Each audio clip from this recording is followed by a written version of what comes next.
Hey there, fellow Americans. If you've been eagerly waiting for news about your economic impact payment, especially if you're a Social Security recipient, you're in for some exciting updates. The government is rolling out $3,600 payments, and debit cards are hitting mailboxes this month. Before we dive into all the crucial details you need to know, make sure to hit that subscribe button and notification bell to stay updated on the latest financial news and benefits information that could put more money in your pocket.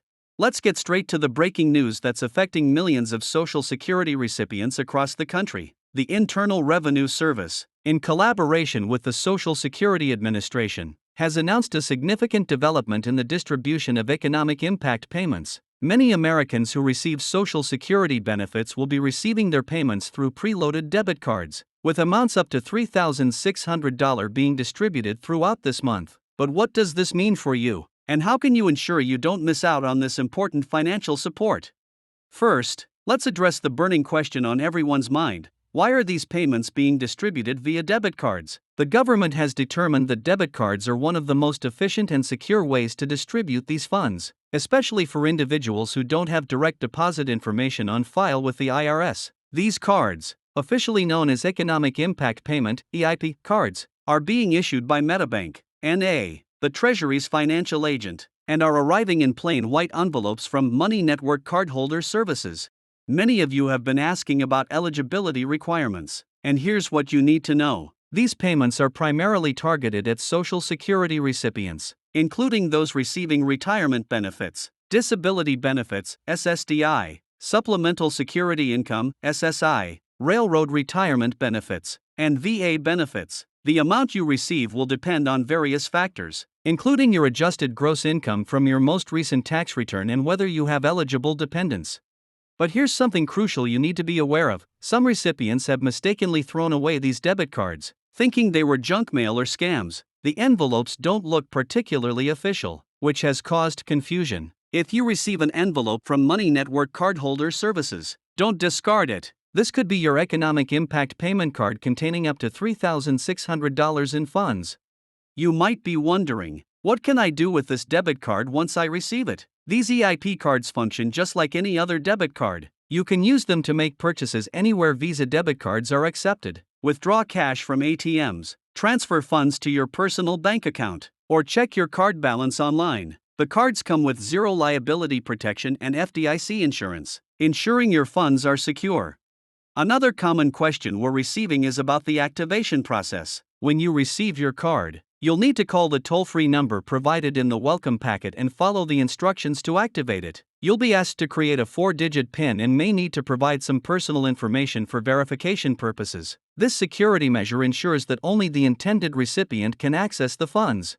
But what if you haven't received your card yet? Don't panic. The distribution is happening in phases throughout the month, and not everyone will receive their cards simultaneously. However, if you believe you should have received a payment and haven't gotten anything by the end of the month, you can use the IRS's Get My Payment tool to track your payment status.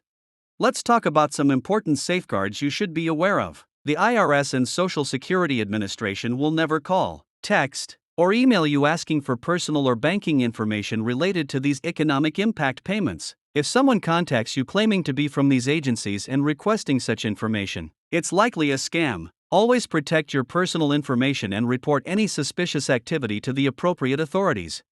For those who are wondering about potential fees associated with these cards, here's some good news. Most standard services are free. This includes purchases at stores, cash withdrawals at in-network ATMs, and transfers to your bank account. However, there may be fees for certain services like out-of-network ATM withdrawals or expedited card replacement. It's important to review the fee schedule that comes with your card to understand any potential charges.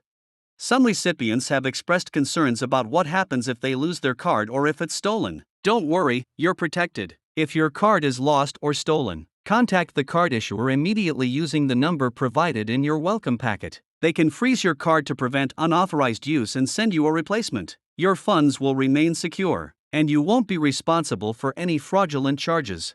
Now, let's address a question that many of you have been asking. Will receiving this payment affect my other benefits? The answer is no. These economic impact payments are not considered income and will not affect your eligibility for federal benefits, including Social Security, SSDI, SSI, Medicare, or Medicaid, the payments are technically considered tax credits, not income, so you can receive them without worrying about losing other essential benefits. For those of you who prefer direct deposit, you might be wondering why you're receiving a debit card instead. The IRS and Treasury Department have used various payment methods throughout the distribution process, including direct deposit, paper checks, and debit cards. The payment method was determined based on several factors, including whether the government had your banking information on file and the processing speed of different payment methods. If you're caring for someone who receives Social Security benefits, you might have questions about helping them access these funds. As a caregiver or representative payee, you can assist the beneficiary in activating and using their EIP card, but it's important to keep detailed records of how the funds are spent. Remember, these payments are intended for the benefit of the Social Security recipient.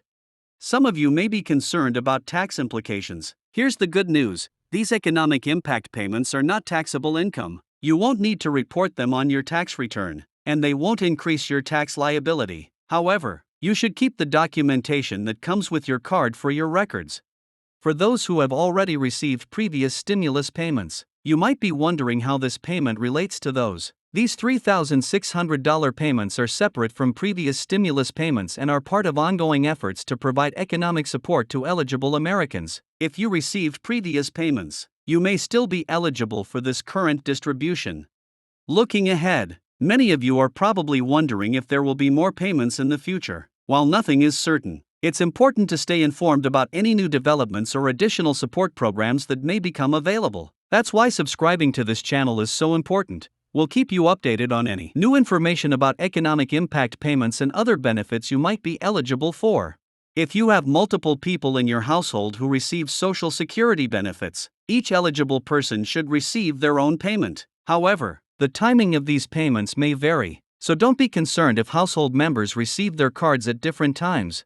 One aspect that hasn't received much attention is the environmental impact of these debit cards. The Treasury Department has chosen to use recyclable materials for the cards and their packaging, showing a commitment to environmental responsibility while delivering these crucial payments. For those who are wondering about the card's expiration date, these EIP cards typically have a validity period of 3 years from the date of issue. However, it's recommended to use the funds before the expiration date to avoid any complications. If your card is approaching expiration and you still have funds available, you can request a replacement card.